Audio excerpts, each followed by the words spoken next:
Would you be able to start the recording, please? Okay, I think we're recording. Thank you. Good evening and welcome to the Corporate Committee meeting. Members who wish to participate in a non-decision-making capacity are able to do so remotely. All future committee meetings are scheduled to be convened at the Town Hall, although at present... Sorry, this is outdated information. If we can scrap that. Okay, moving on. I would like to remind members of the protocols of the meeting. Please only speak when invited to by the chair. If you wish to speak, please raise your hand and direct all communications via the chair. For those joining remotely, please ensure that your mics are muted when you're not speaking. If you're having technical difficulties, please use the chat function in Google Meet to alert the meeting. Please do not use the chat function for putting formal questions to the committee or to make other comments. The information that I read at the beginning was out of date. It was when we was holding meetings remotely. Members now who are present will be marked as present and their decision is considered. Those that aren't here today virtually can't vote on the decisions. Thank you. I'll pass this over to Councillor Potter. Thank you.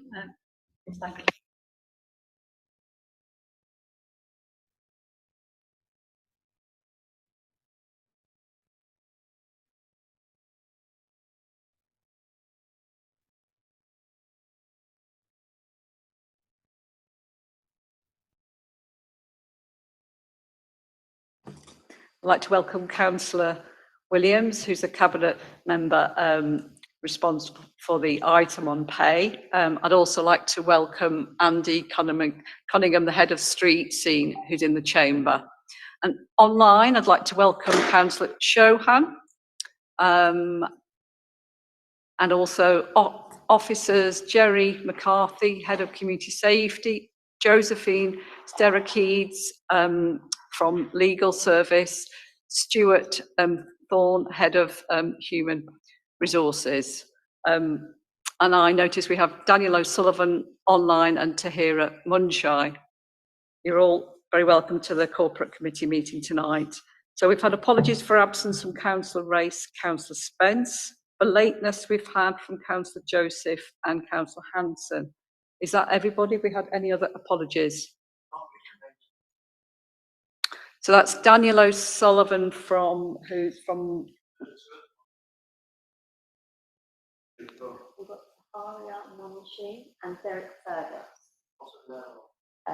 We can get them to introduce themselves maybe on the call. Okay, yes. Yes, well, I think we can go to that now. I'll just clarify first any other apologies apart from the ones listed. Councillor Rathbone has given his apologies for lateness. Right, thank you. Could I have people introducing themselves online? If I start with Derek Fergus, and if you could say your job role. I'm Derek Fergus. I'm shopfront leader in the markets and street trading team. Thank you, Derek. Very, very welcome from markets. Tahira Munshai, could you introduce yourselves and say your role? Evening, everybody. My name's Tahira Munshi. I'm the Principal Licensing and Development Manager for the Market Service. Thank you, Tahira. Okay, so Daniel, you're also from markets, I understand. Yeah, evening. So I'm Dan O'Sullivan, Service Area Manager for Market, Shopfronts and Street Trading. And the two officers here are for experience and to support in the Q&A that's been requested. Thank you very much. I've introduced everybody else, so I think we can start with the second agenda item. I'd just like to welcome Councillor Susan Fachana Thomas to the Cabinet room. She is here as a Cabinet lead for community safety. So agenda item 2, any declarations of interest? Okay, thank you. Agenda item 3, minutes of the previous meeting. Can we agree the minutes of the meeting held on the 14th of September 2021? We have 3 updates, which I will go on to, but if we can agree the minutes apart from that. So if I look at page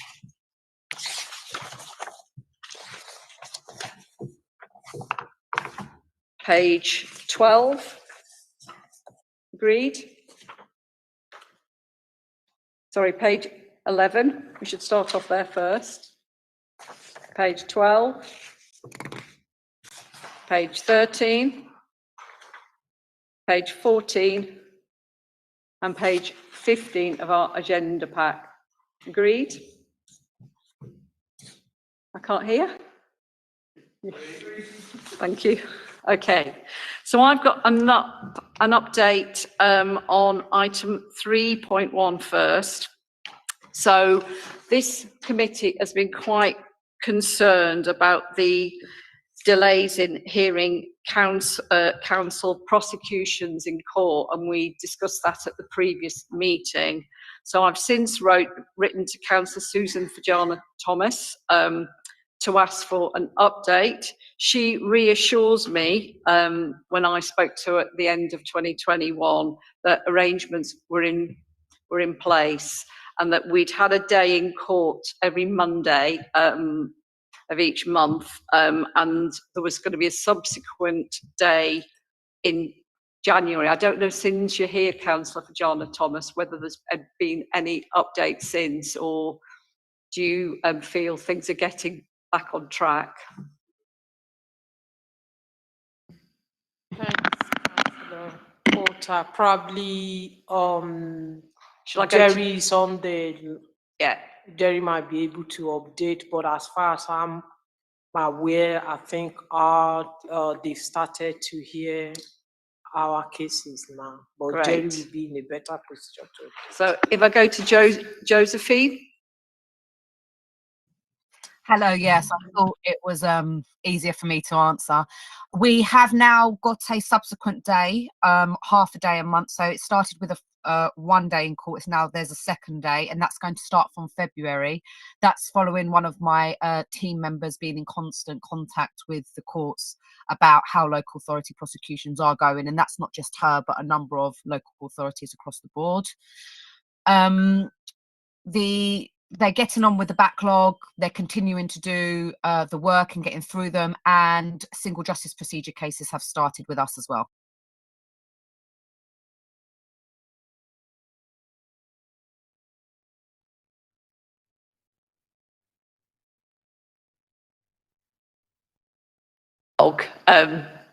Sorry, I will repeat that the committee understands the reasons for the backlog and also appreciate your work in chasing things up and getting us back on track. I know we're not there yet, so we'll perhaps get a subsequent report at the next corporate committee meeting. Okay, so moving on to minute item 4.3, there was an action to have an update on the statistics for the out of hours calls service. So if I could look to Jerry McCarthy to provide an update. I haven't been able to get that as yet, but I have provided for the next meeting in March.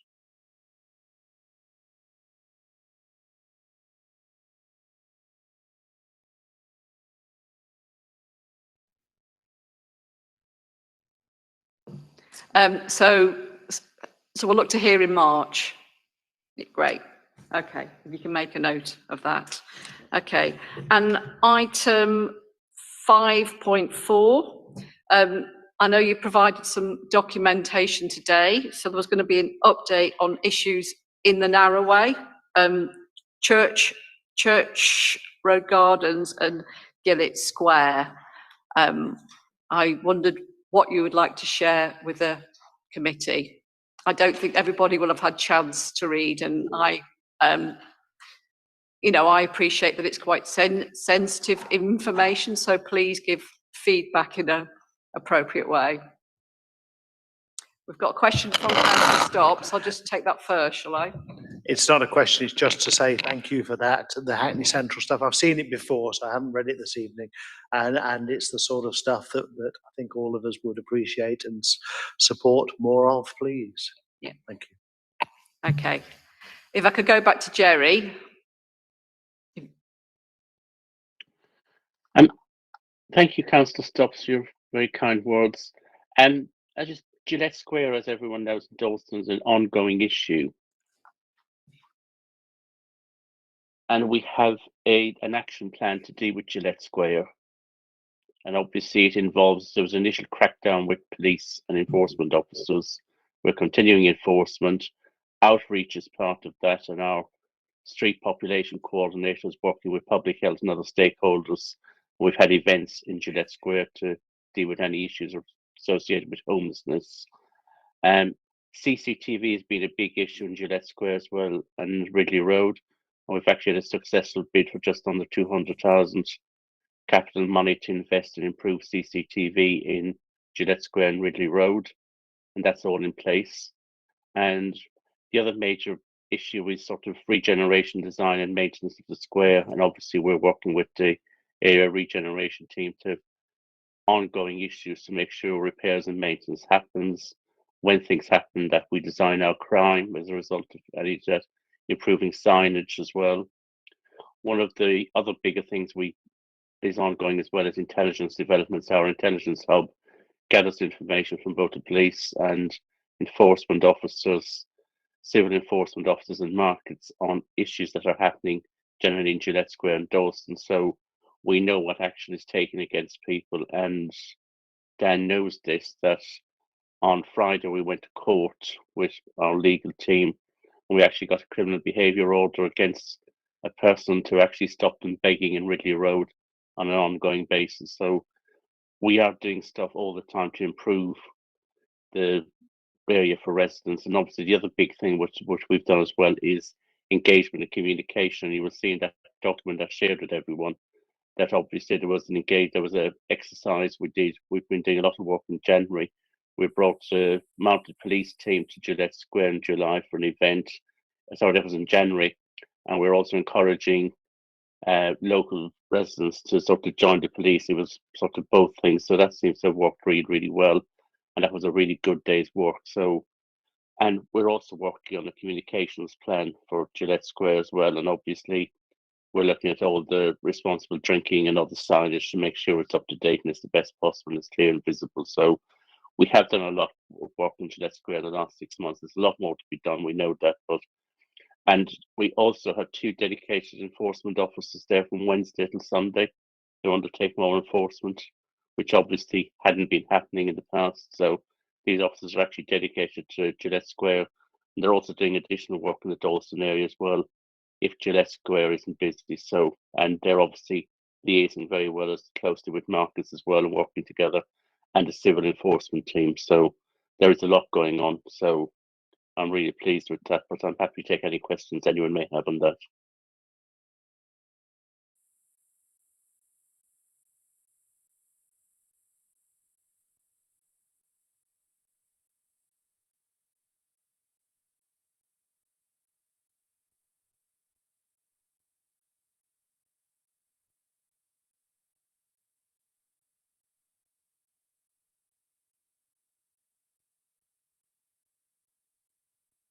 Sorry, I should just keep my mic on, shouldn't I? I just wanted to say that we very much appreciate the work that you're doing in these areas, and thank you for the update. It really does make a difference, and councillors do appreciate getting feedback on these kind of operations. It's very helpful in the work that we do in our local communities. So thank you.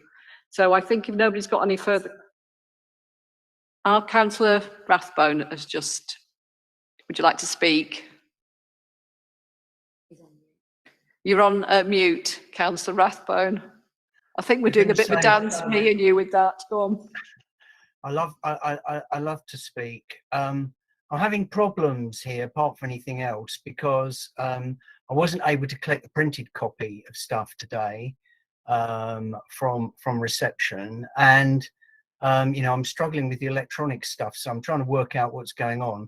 While I'm doing that, I'm not really hearing fully what was going on with Jerry, but I'm just a bit puzzled as to what was going on or what the process was with Ridley Road begging and Gillette Square. Could you please just explain what that part of your report was about?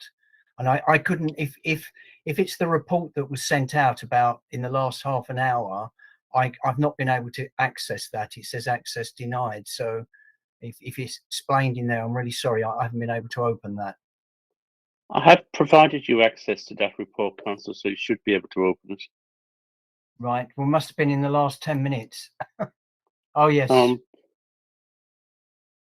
And so what I did say is that we do a lot of work in partnership with the police and the markets team and the civil and the parking in relation to issues going on in Gillette Square, Dawson area. But as recently as Friday, it's not in the report, we had a person who was persistently begging, who's actually got a criminal behaviour order issued at the court on Friday with help from our legal team, which basically prevents her from begging for a period of 3 years in Ridley Road. So that should help with issues in that area as well. I think Dan may want to say something about this as well, Chair. Daniel? Would Thank you like you, to give Jerry. some Thank you, feedback? Chair. Yeah, just to kind of echo what Jerry has highlighted, over the last 18, 24 months, the collaborative work between the services and the police has resulted in a number of very aggressive beggars, pickpockets and other known offenders of various different types of antisocial behaviour in and around particularly Ridley Road and Gillette Square have had a number of different orders taken against them.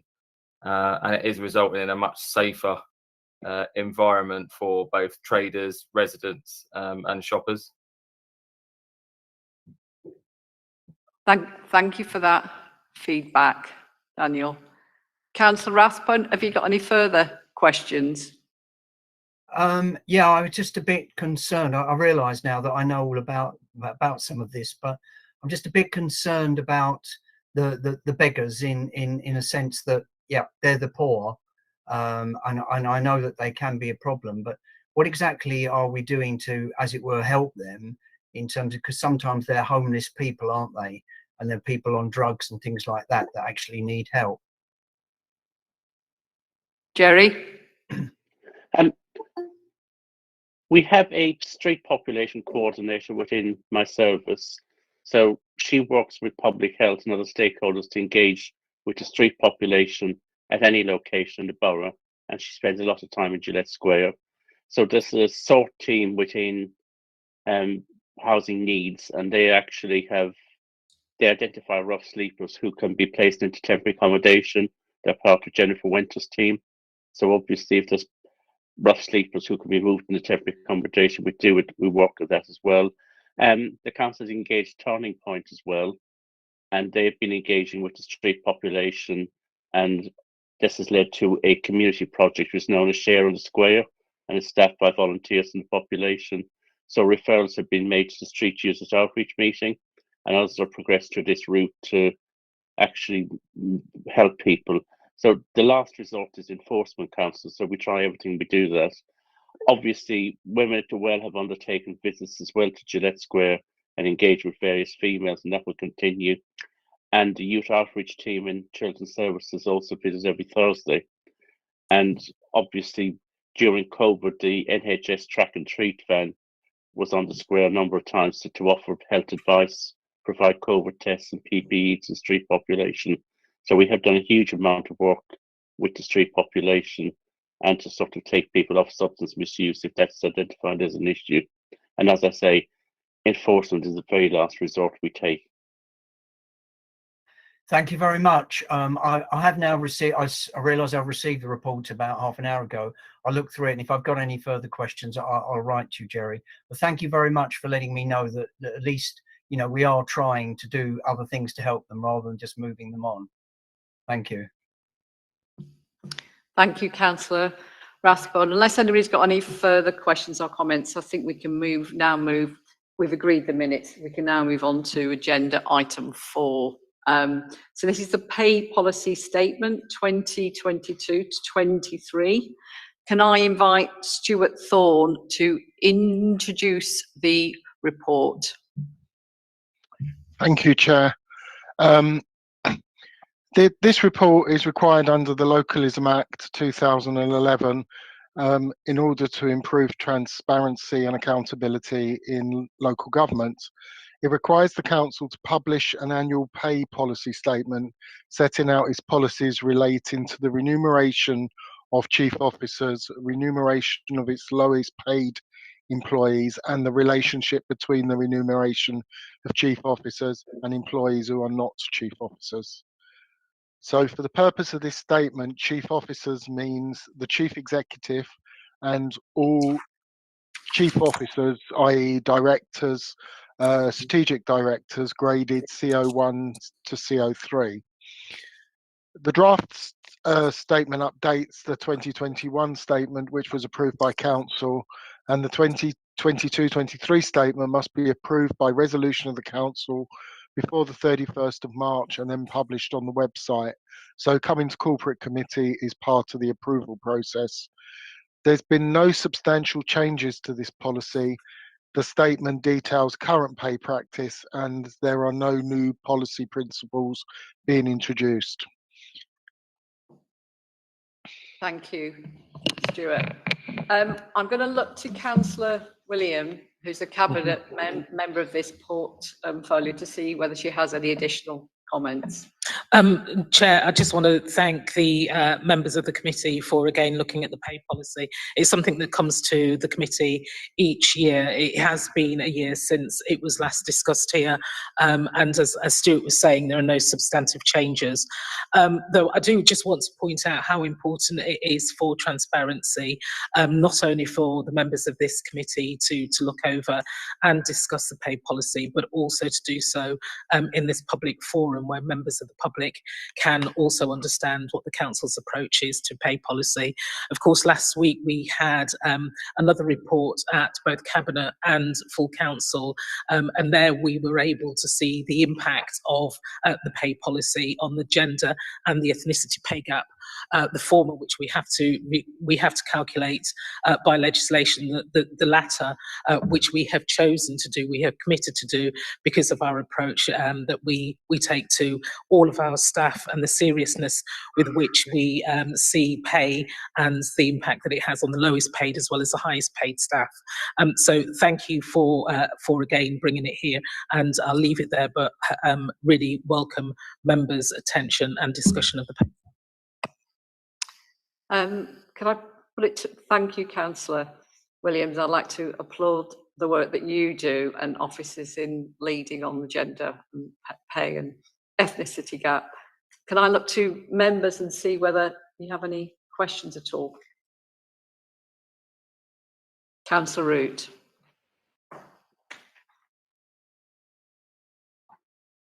I was just looking at the comparison between the chief executive's pay and median total pay that's listed in Appendix 1. And I noticed that the chief executive's total pay has gone up by about 2.5%, where the median total pay has gone up by less than 1%. And I just wondered why that was. Did you hear that, Stuart? Yes, I did. As you know, we had a change of chief executive. With the chief executive's pay, every employee and chief officer gets the pay award automatically. The chief executive does not get the pay award automatically. I have to write to the chief executive and ask them if they want the pay award. The previous chief executive was written to prior to his departure, and he declined the pay award for the previous year. So when he left, we then added the pay award on to make it an attractive post to advertise in the market. Thank you for your response, Stuart.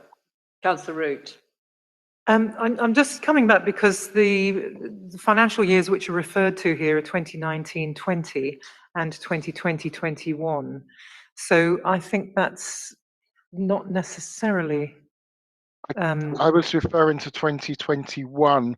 I'm not sure what the chief executive did in previous years.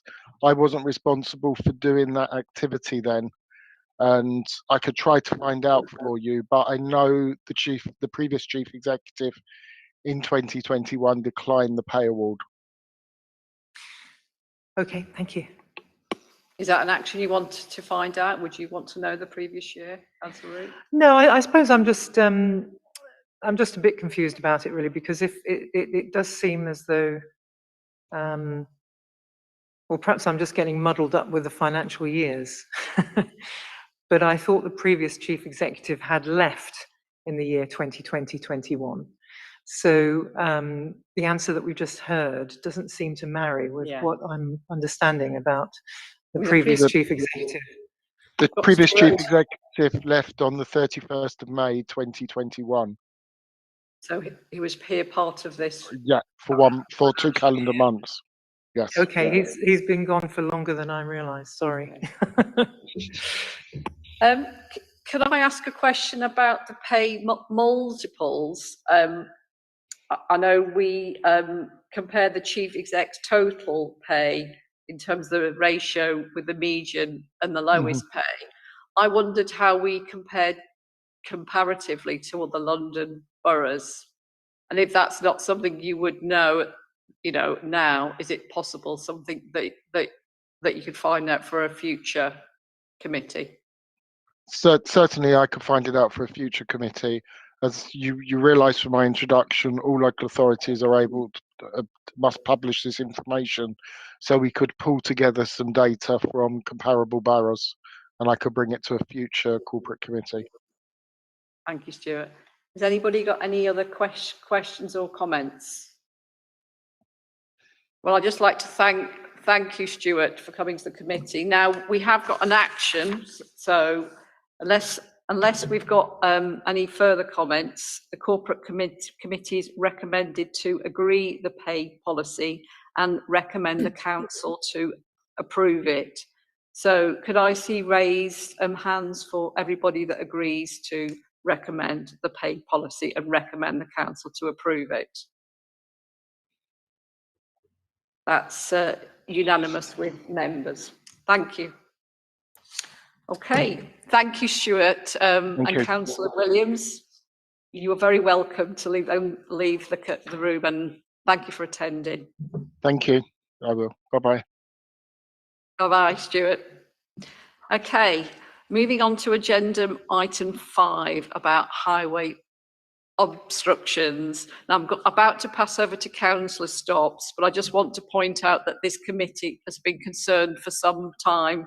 The previous chair of this committee, Councillor Jessica Webb, the vice chair, Councillor Katie Hanson, Councillor Vincent Stops, and many other members have been wanting to kind of bring various elements of the regulations in relation to highway obstruction. So I think Councillor Stops is going to put it much better than that and explain a little bit of background to this. Yes, thank you very much. Sorry, Councillor Stops. Put the microphone. Sorry, thank you. So thank you very much, Claire, for arranging this item and for officers attending. Members will know that and officers will know that I have a long-standing interest in the issue of highways obstructions, and I'll try and give people some background, partly as a way of a bit of a swan song to my time here, and to hopefully pass on the baton to the new members. I always at this here we are. Sorry, my Apple iPad slipping down. Firstly, our remit. We used to be called the Regulatory Committee, and I guess that gave a better insight as to what we were about then in respect of this. How the council used its regulatory and enforcement powers was particularly important. I also always thought that was a good thing. Because enforcement's vital. Whatever we do, if we don't have an enforcement angle on things, it's interesting with today's news that some people can avoid enforcement, it seems, but it's generally a good thing. It should be one of our priorities as a council. It tends to slip through the net and not become a manifesto commitment for politicians, but it's good that this committee has kept on about this over the years. I always say at this point that Hackney does far better than most. Indeed, we do better than all other London boroughs, probably on a par with Kensington, Chelsea in some things, but even in some respects better than what they do.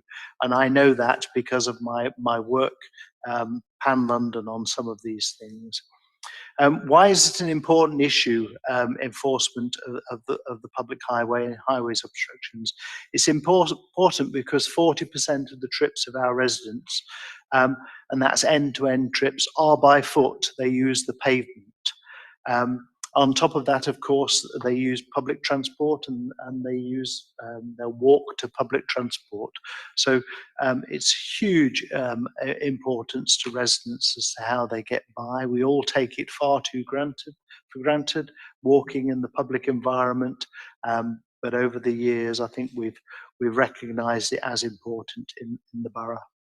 And then there's a special group of residents, and I think Councillor Williams has gone, a special group of residents, those that are disabled and older people, mums with buggies, and etc., who take have particular needs in terms of the public highway.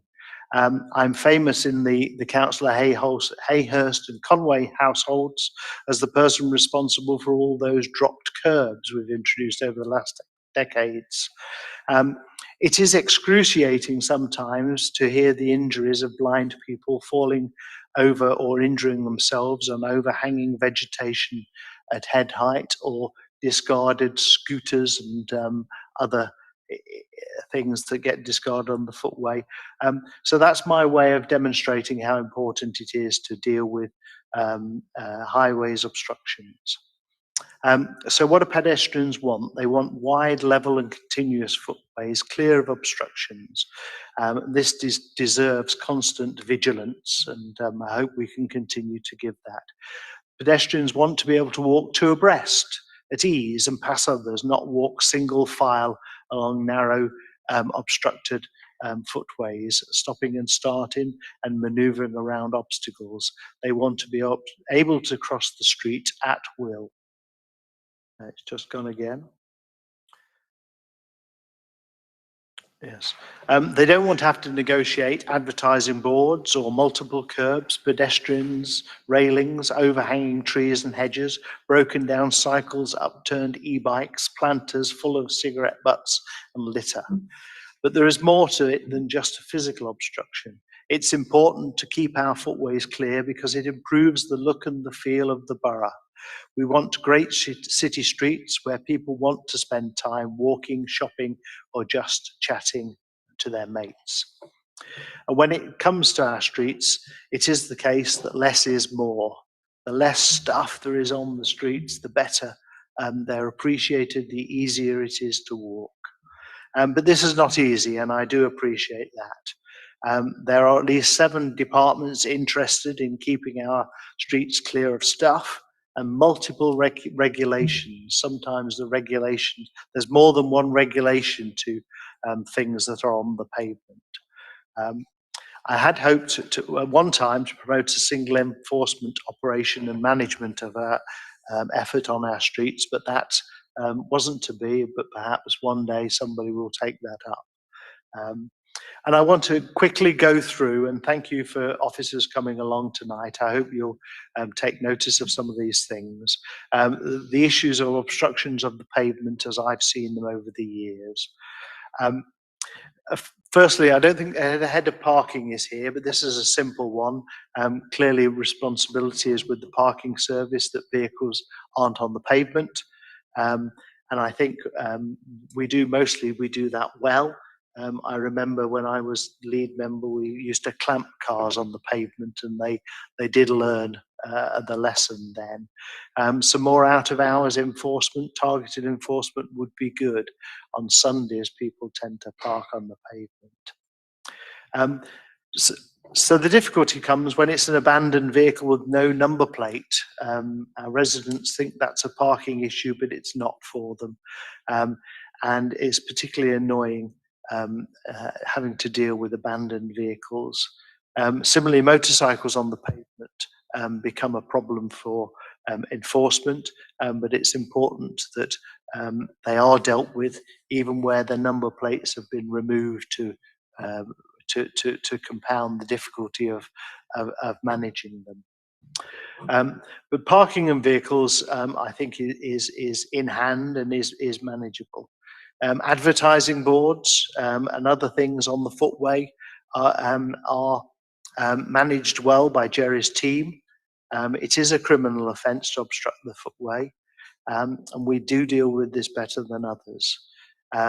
It should be noted, though, and known that not all public highway is quite interesting law, and you can have public highway that is genuinely public, and some of it is public highway but owned by private shops, etc. But it is still public highway. My main issue here, and you haven't got a TfL rep this evening, that's a shame, is that TfL don't do it as well as us.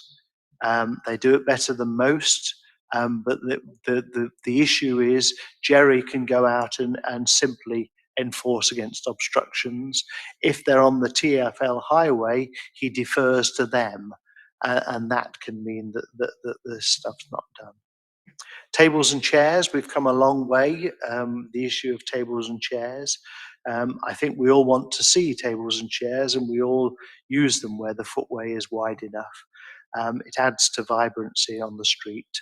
The issue is traders not sticking to the agreed areas, and I know Daniel has tried to deal with some of these issues, but there's a particular problem. It's a problem that the trader will have a highway area that he is legally entitled to, but he'll put planters and huge boxes on the footway outside of that area, and then claim that's not part of the licensed area, and somebody's got to come along and enforce against them and get these things into the premises at night, because the license doesn't allow this stuff to be on the footway 24/7.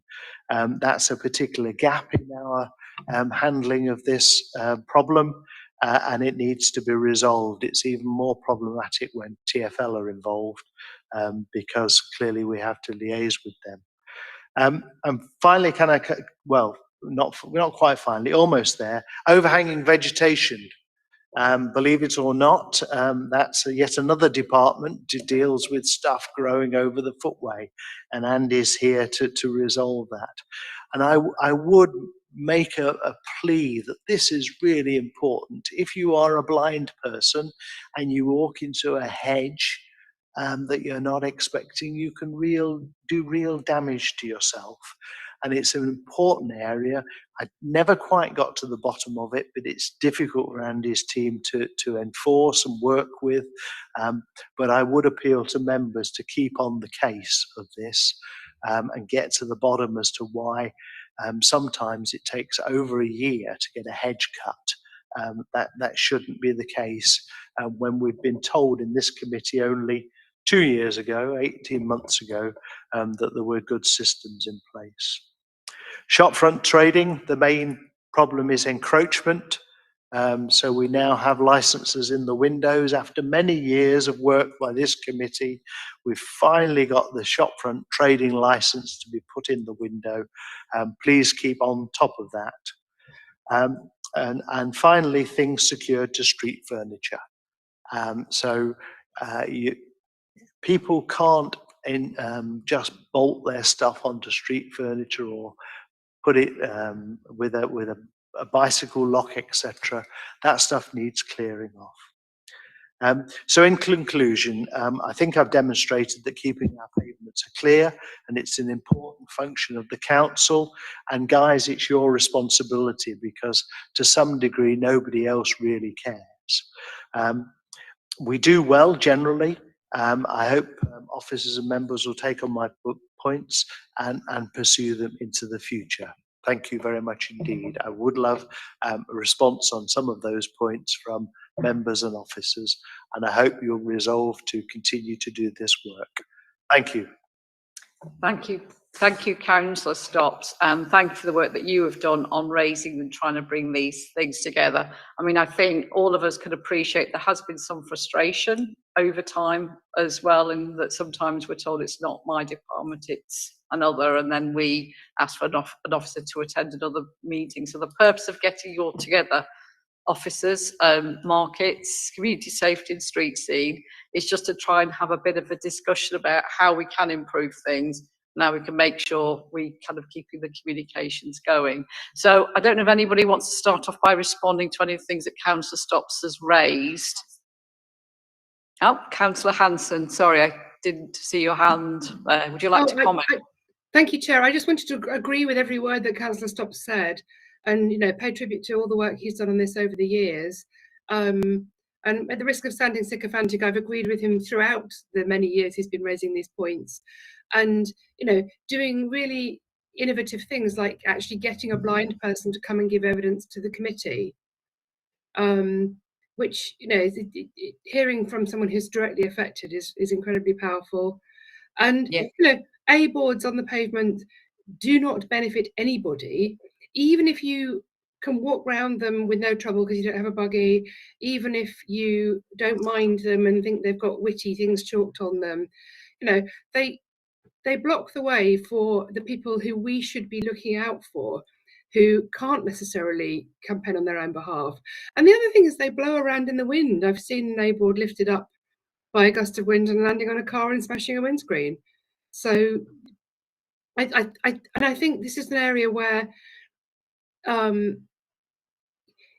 it might be seen as sort of low returns on investment to get people to move boards, but I think it's one of these things where if you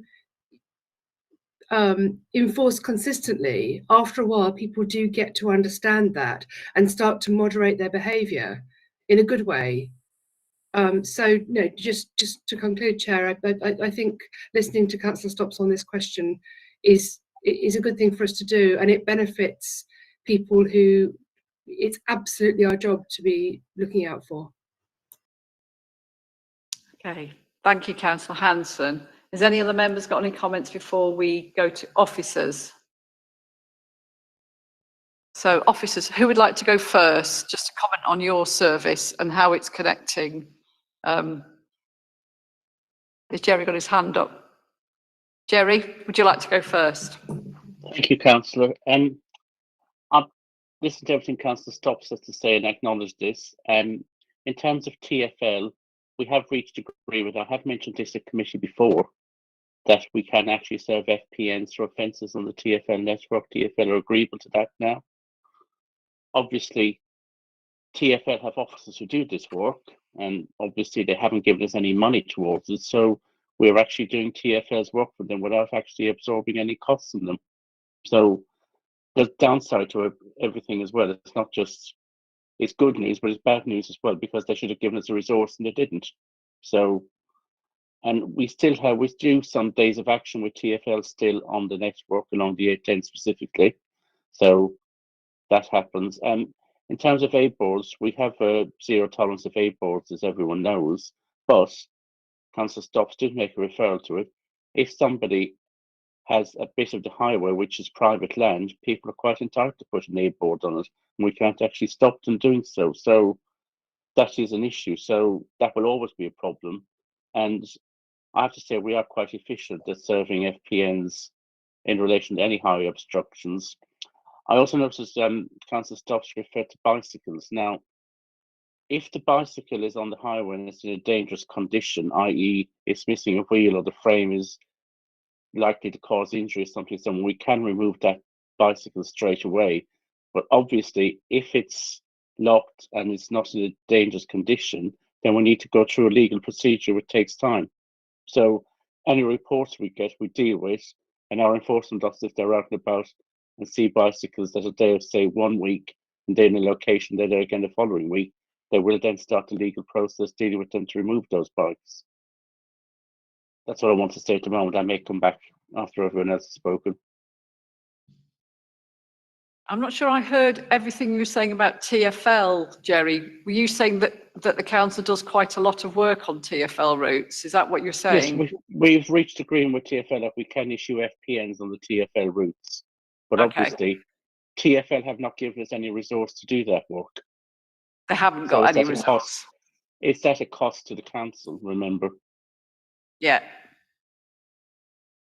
I mean, I certainly know on the TfL route in Brownswood, say on Seven Sisters Road, the kind of area by the junction with Blackstock Road, I mean, there's lots of odd structures around and it doesn't seem to flow very well at all for pedestrians, and that whole area looks quite unkempt, as well as having obstacles. So certainly an area that I would like to improve for people in the local area in Brownswood.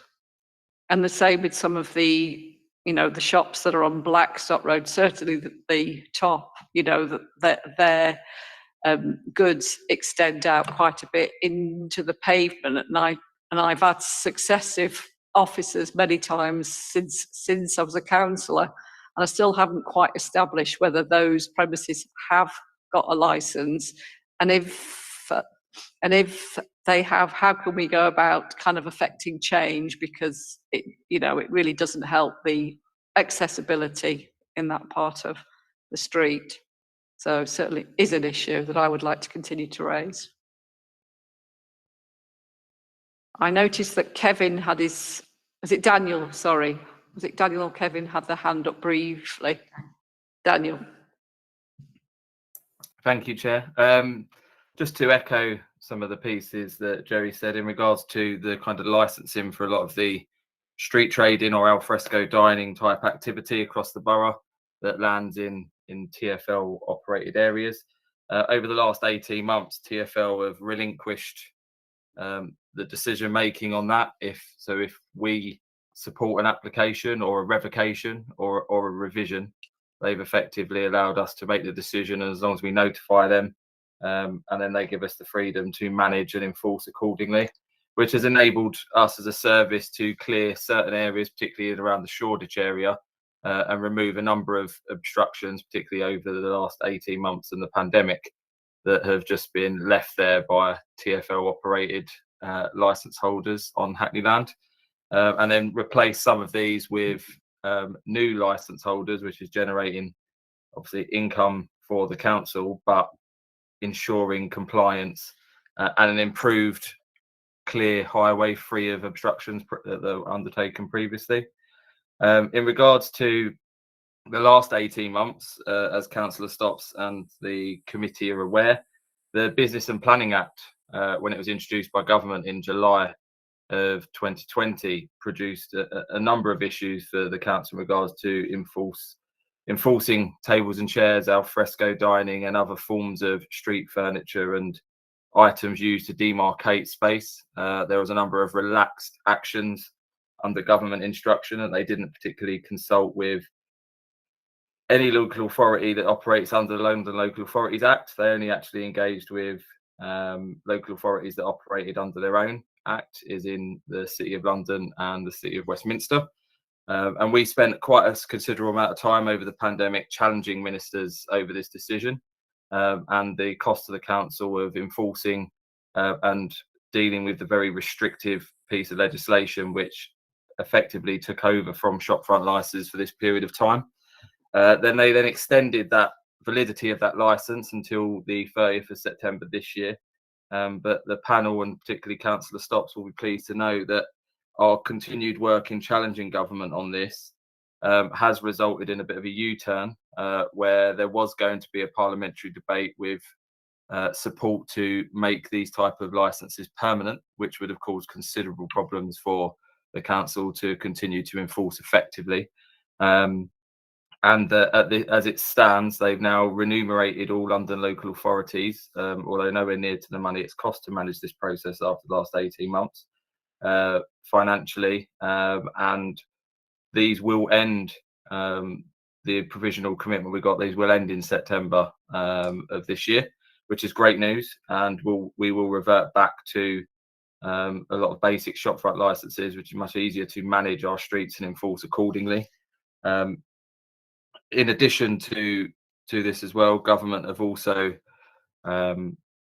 provided there will be a second remuneration as well, which will support with the cost that it's going to take for us to continue to manage the compliance to these for the rest of the year. But I also think it's really important to note that the effective collaborative cooperation between Jerry's service, Andy's service, and my service has actually resulted in the fact that there's not been a single pavement license issued by tacit consent because of a miss process in London. We're the only local authority in London to have not had that issue, comparatively to our colleagues under that type of license. So you'll be pleased to know that ends in September. And we are working with colleagues in other services to tighten up applications for such items that go on the highway, such as parklets and protrude out. And we are always willing to meet with ward members and go across their wards and discuss shopfront licenses, meterage given to business premises, and the rationale and the legislation that underpins that and direction, and take feedback. Derek and Tahira on the call have gone out with many ward members in the borough doing such an exercise. Councillor Stopps has been out with the team on a couple of occasions, and we'd welcome the opportunity when you have the availability. If you contact myself or one of the two other managers on this call, we'll be happy to arrange, and we can resolve any of your concerns and discuss and debate some of the issues. And of course, we take feedback on board, and as we review policies, procedures, terms, conditions, etc. every year, anything where we feel that there's validity in changing, we're happy to go forward and do so. Thank you, Daniel. Comments very welcome, and I will certainly take you up on your offer of visiting the shop fronts on Blackstock Road and Seven Sisters Road. I'm going to look to, are you ready to come in, Andy, and maybe how your work links in as well with the other departments about, vegetation, etc., and any highway obstructions within your remit. Okay, yeah, thanks very much, Chair. I certainly support what Councillor Stopps has said about the importance of keeping the footway clear. It is, in a lot of cases, already too narrow for what is on it at the moment, and then we are seeking to put additional items such as the additional street trees on there as well. So maintaining the rest of it clear is very important. My team do look after overgrowing hedges and trees that come across onto the highway. I think overall we do a reasonable job at it. I think there needs to be more done to ensure that it's a consistent approach that we do take towards it. This year we'll have issued more notices to different properties across the borough than we've done in previous years. So we are trying to do it in more detail, but I do accept that we are not probably getting all of the cases right and issuing them early enough that we can. One of the issues we do have with overgrowing vegetation is that on some roads we inspect once a month, and they tend to be the busiest roads, and on other roads we'll inspect once every 3 months. So yes, particularly during the spring and summer, some of the hedges can grow quite significantly. But that doesn't mean that we are not missing some, because I think we are, and we need to continue having a process to make sure that we're doing it on a consistent basis. We do have a policy about where we are going to take action, and I think that is quite clear. It's quite clear amongst my staff about what they should be applying and when they should be applying it. We've got a process to carry out enforcement through the Highways Act, section 1.5 for the Highways Act, and that gives a process where we have to serve notice of 14 days to the owners of the property. We do it to the people who are residing at the address as a first notice. If it's not responded to within 14 days, the highway inspector should be returning to it and serving a second notice. And if that doesn't get any action, we then need to go and find out who the actual owner and do a land search before we can serve a third notice. And after which we go and we will undertake the work at our cost, and then seek to recharge the owner for not carrying out the work. That does take a while to do. It certainly shouldn't be taking a year. And if there are examples of that, I do apologise. But I do recognise that I need to keep on with my managers to make sure that the staff are picking these up. And there's certainly some out there that we are not picking up through the highway inspectors. We do, within my team, look after street furniture, and the importance of getting the locations of those right is paramount. where we're putting electric vehicle charging points, the large ones, they are all going on the highway on build outs. Councillor Stopps has mentioned cycles, so we are seeking to have a new contract with a dockless cycle hire company, and again, the only places that they will be allowed to park those and end the contract with it, or the hire with it, will be on spaces currently on the highway. So it's trying to make sure that things like that don't end up blocking the public highway, and that they're on the highway itself. So blocking the footway and on the highway itself. I'm also talking to Jerry about how we can speed up some of the enforcement that we undertake. So my team issue licenses for skips, for hoardings and building materials on the public highway. And we are looking to, rather than his team issuing all the fixed penalty charge notices, to actually bring some of that into my team to actually make sure that we are responding to it a lot quicker. And if it's a prosecution, it'll go back to Jerry's team. But we're just seeing whether that would work and actually make that operation more seamless. Right. Is that something you're planning to start soon then, or?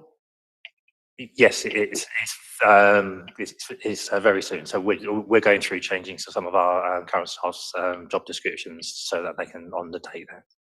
Okay, that's very helpful and may help the process. I don't know if anybody else has got any comments at all on what you've heard. Councillor Stopps, have you got any thoughts? Yes, I mean there is some, starting from a higher bar. Thank you. We're starting from a higher bar than other boroughs. Yes. I mean, if I go into Islington, I just sort of try and keep my head down, really, because some of the stuff I see, it's terrible, you know. So starting from that high bar, I just hope that we can go a bit further and be more proactive in terms of managing the footway, because this stuff shouldn't be there. We have got 3 heads here today. There's a 4th one, Kevin, the parking, and I presume he does abandoned vehicles, etc. Yes, it's obviously Kevin. And there are some really difficult. Daniel will know that I'd like to, before I leave, resolve the issue of stuff that's left on the footway 24/7. You know, these planters, Daniel. And I would like to be convinced that Andy's team is really, going for these hedges, and because I report, I don't know how many I report, hundreds a year. You know, it's and who's going to be doing this? Well, I've got. I don't want to carry on being a boring member of the public reporting hedges. I hope that the systems might be improved so that you guys don't have to report hedges endlessly to Andy. If I could say, anything you do report as a member of the public, I'm sure will be very welcome. It'll help to keep us on our toes. So maybe keep bringing this back. It would be nice if there was a consolidated report or some mechanism to report, what's going on the footway. I know it's difficult because it is about 4 or 5 departments, but if you could think about that, that would be good. Right. Thank you. Okay, unless members have got anything else. So I think an action from this is that we could look at doing something similar again in a year's time to make sure there's focus and we're keeping our attention on this and making sure we do stay one of the best London boroughs in terms of highway obstructions. There's obviously room for improvement. So unless anybody's got any further, Daniel, would you like to come in? Yeah, thank you, Chair. Just one further point that needs to be, I think it's really prudent that Councillor Stopps, and I'm sure the rest of the committee will be pleased with, is that in the last 12 months, rolling 12 months, there's been more FPNs issued collaboratively between services for highways obstruction, shop front, oversizing of tables and chairs, the use of planters, etc. Or any type of obstruction on the highway between collaborative working between 2 services, and there had been in the previous 12 months or the previous 12 months to that, which I think is a positive indicator of the collaborative work that's ongoing between services. That's very helpful to know, Daniel. Is there a way of recording that, doing any figures to compare so that we can have those figures perhaps for the next committee meeting? Is that possible? Is there a way to think about presenting that to the committee? Jerry? Thanks, Chair. I can provide figures on how obstruction FPNs we serve within my service area, so and we can compare that to previous years, so that's possible. Yeah, I mean, I was And thinking more. Ours has increased as well, I can say that significantly. Yeah, I didn't hear that last bit, sorry. Our FPN numbers have increased significantly in the last year. Okay, thank you for the next meeting. Okay, well, I'd just like to thank officers for attending. I think it's been really useful. It would have been great to have had parking here too and TFL, but you know, we've had 3 out of 5, so that's very helpful. Thank you. So I think I'd like to draw the item to a close now. And thanks for all of the work you're doing on making sure our highways are clear. Okay, so you're welcome to leave the meeting, Jerry, Daniel, Tahira, and I think, yeah, thank you, Andy. So moving on to agenda item 6, the draft work programme. So we've got a slightly busier meeting in March. So we've got the deferred planning monitoring report is coming to the March meeting. Can the committee note? So that's I think it was due to kind of the cyber attack and getting, the report material. So that's now in March. We've got the HR policy review. Sorry, Jerry. Thank you, Chair. There won't be a report on the PSPO because it was only in place for 2 months out of the 12 months. Okay. That's due in March. That is due when, sorry? It's due in March, I believe. It is due in March. Are you saying that there won't be a report at that meeting? No, there won't. Okay. Do you know when that report is going to come then to corporate committee? There probably won't one until the following 12 months because it covers a 12-month period, January to December normally, and we only had it in place for part of October, November and December. So when the next report is done, I would cover sort of 14.5 months as opposed to 12. Okay. Thank you for that. So the main substantive reports then will be the annual performance report of the noise service. We won't have the PSPO as Jerry's just outlined. Update on policies for tables and chairs. We might see Daniel again, and the deferred planning monitoring report. Okay, so that's noted. So moving on to agenda item 7, any other business? There being no further business, and I now declare the meeting closed. Thank you for your attendance. Thank you, Chair. Thanks, Chair. Thank you.